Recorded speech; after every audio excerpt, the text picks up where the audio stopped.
What is up, baseball fans? I am Jason Burgos for SportsNut.com, and as a Mets fan, I have the great pleasure of being joined by a man that has helped to give us all a far better summer than we expected. He's here to talk his work with Pfizer for This Is Your Shot campaign, and that is Mets DH and six-time All-Star JD Martinez. JD, thank you so much for the time today. Thanks for having me. I'm happy to be here. So first, let's talk your work with Pfizer and this is your shot campaign. What brought this partnership together? And talk to me about like its connections to your history of dealing with asthma throughout your life. Yeah, I've had asthma growing up as a kid, and it was during my childhood. It was tough. It was some of those times where you didn't know I was in and out of the hospital and stuff like that. So asthma was always very important to me, and it's one of those reasons why I partnered with Pfizer to help spread the word about pneumococcal pneumonia and how having asthma, can put me at a 5 times higher risk for the disease compared to other healthy adults between 18 and 64. So I got vaccinated to help protect myself and to spread the word that other people may be at an increased risk too, and that they should talk to their pharmacists and their doctors, or learn more at knowpneumonia.com. That's KNOW. Just to understand it more, and I'm just here to try to spread the word and get the word out so other people can live healthy lives and not have to worry about asthma and other you know tough diseases and stuff that can not let you enjoy your life pretty much. What is so remarkable about your career is why Mets fans were really excited when you joined the team this year is like you're one of the greatest examples of like an active athlete like that gets better with age. And I know your fitness regime in the winter, also during the season, also plays a huge part in that. What do you feel has been key in your regimen throughout the season, throughout the off season, that's kind of helped stop asthma and honestly even farther time from having a major effect on stopping you from being a high level player?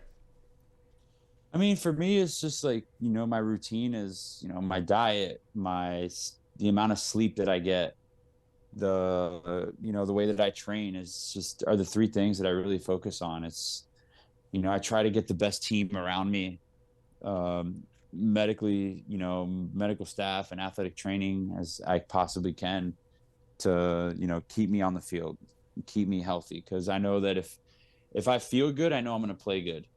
It's just one of those things where as you get older, it's harder to feel good. And so it's one of those things where I have to really focus on, how much sleep I get, how I'm eating, what I'm eating, and if I'm training and keeping my engine going. For me, I have to keep the body moving. I can't stay still.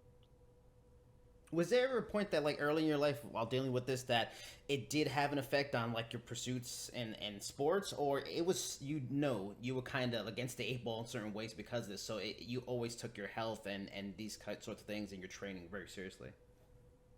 Yeah. I mean, for me, it was one of those things where, my mom was a nurse and she made me very aware, and she kind of just was always there to hold my hand and kind of just like guide me of like, hey, you need to take care of it. Did you hit your inhalers? Did you do your things today? Did you do your exercises? And I'm like, yeah. Okay, make sure you do them. She was just being a mom, and she was always there for me and always kind of just like you know guided me in the right directions. Yeah, moms are fantastic. Shout out to all the moms out there. So Yeah. now for some Mets talk. There was a lot of reports in the off season that you sat in free agency longer than a lot of people expected, specifically because the goal was you wanted to be with the Mets. Was there any truth to that? And has playing in New York, you've played in a lot of big cities, has playing in New York for this franchise kind of lived up to any expectations or surpassed any expectation you had? Yeah, I mean, we weren't really sitting there. I'm not gonna lie to you. I was sitting there and saying, I was waiting for the Mets. I was just one of those things where, we were just waiting for the right offer, and it was just nothing was kind of happening. We had an offer from, San Francisco, and it was one of those things where, we wanted to see what else was out there and where it could go. And then, the Mets popped up, and, I've always, number one, I want to stay more on that East Coast at that time Mm. because, my girlfriend was pregnant, and We, my parents, just so they could watch me play. It was tough last year, me being on the West Coast, even though I like the West Coast because of the humidity, Hmm. But for me, it was just one of those situations. And when the Mets popped up, it's a great organization. It's got a good fan base, and it's going to be fun. You're going to be in it. I played in the Northeast before with playing with Boston, and I know how fans can get up here. They Hmm. can turn on you quick, and for the good and the bad. So it's one of those things, and I've always never really bothered me because no one's harder on myself than me. Mm. So I just, it's loved the opportunity and welcomed it. This team seems like they're just having a lot of fun, and that's always great to see. You have been around a long time, 6 different franchises, some very good, some not as much. What do you feel this Mets team is doing beyond out the field, off the field, that has kind of played a huge role? And it seems like that's this great camaraderie, great chemistry, and it showed on the field. Yeah. It's just one of those things where exactly how you put it. It's exactly what you said. It's good camaraderie. It's one of those teams that you play on where it feels like you're on a team. It doesn't Yeah. feel like you're up there playing for individual stats and playing for each own. And I think, if you really look at our team, it's kind of shows that. I mean, with the exception of Lindor, that's really having a breakout year. Everyone's kind of just, doing what they can and finding ways to contribute and, really like just playing well and playing as a team to try to win a game. And you kind of mentioned playing for stats. I mean, and you don't have to say any players or any teams, but has that been something you've encountered a lot during your career? Like that, okay, I'm here to win. I want to win. Some of us are doing that, but it's been a consistent thing where you confront other players that don't seem like they're out there to win. They're there to pad their stats, and increase their chances of a better contract. Is that something you've seen a lot through your career? Yeah, I mean, there's certain times, certain teams I've been on where it's just, everyone's playing for their kind of their own and not Hmm. the team, and it's tough when you're on teams like that. It's tough to win and tough to like, at the end of the day, you got to go out there to play a baseball game to win. I'm sure you're partial, but there has been a movement for Francisco Lindor to be considered MVP over Shohei Ohtani in his record season. I think it's fair. It's a hard case to make, but what does he bring each day, and something that the fan doesn't see, that makes him truly the most valuable player in the league?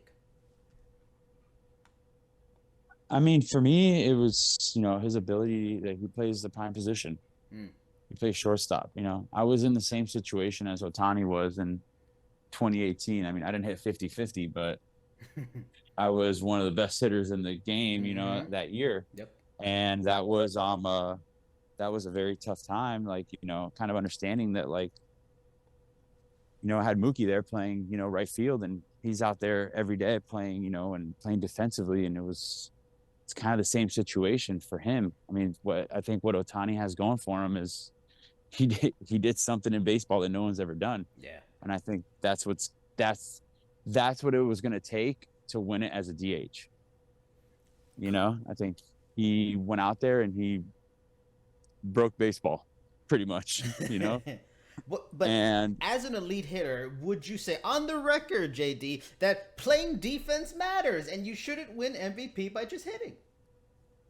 yeah, I mean, I don't want to say that because, you shouldn't, like, I'm kind of biased to it Yeah. because I do think that a hitter, a pure Yeah. hitter can and should be able to win the MVP. Mm-hmm. I just think we have to do so much more. Yeah. And, I think with Lindor, like his season that he had, if you take away that first month, he's been unreal, but obviously that's not how you measure these things. Yeah. But it's just one of those things where, I mean, I think for the fans, it's not in the clubhouse. I think Lindor is he's a good leader. He does everything the right way in the sense of I've been around, many superstar players in my career, going through the Tigers with Miguel Cabrera, with, oh my God, I don't even know where to start. Torrey Hunter, Ian Kinsler, Verlander, Scherzer, then going to Paul Goldschmidt, and then going to LA with Freddie, Mookie, you know, Boston.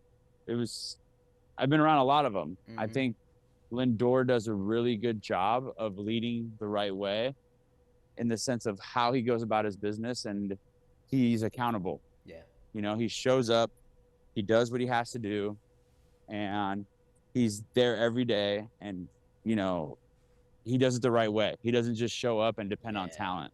Yeah. All right, I just have two questions left. I know you have a lot of interviews. Second to last one. Of course, we are hoping there is a lot more baseball for the Mets in the next month or so. But you only signed a 1-year deal for a reasonable rate, and as a Mets fan, thank you so much for that. Is there what does it need? Is there a feeling that you want to finish your career here at the Mets, and what does the New York front office need to do to make sure you're back in a Mets uniform next season? I mean, I don't even know. It's one of those things where I don't even like talking about those things right now, just because, you know, we're in the run for it. We're in the mix. I want to keep it on that and keep it on, you know, the team and winning. Yeah. And not make it about me. I mean, obviously, you know, I would love to stay here in New York. I've had a great time here, and it's been a great experience for me. But, you know, it's just like every team I've been on, business is business, and teams are going to do what they got to do. And it's the ugly truth. Yeah. Well, I'm hoping you stay.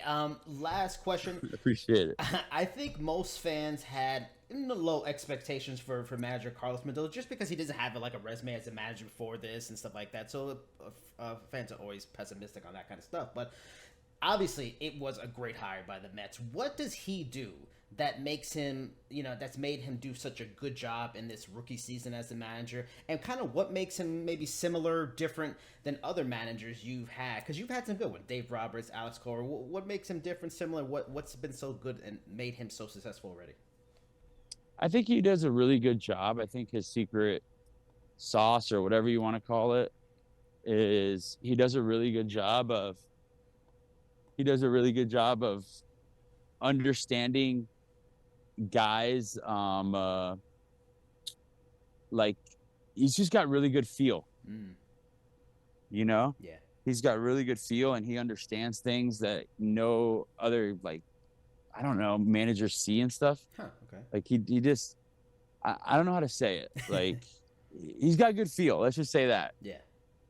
You know, he's got good feel, and he sees things that, you know, kind of go under the wire, and he's like, no, you need to do this and do that. And I was like, oh, wow, that was actually a really good, like, catch by him. Like, he caught stuff that most managers would have just not even noticed. Interesting. For me.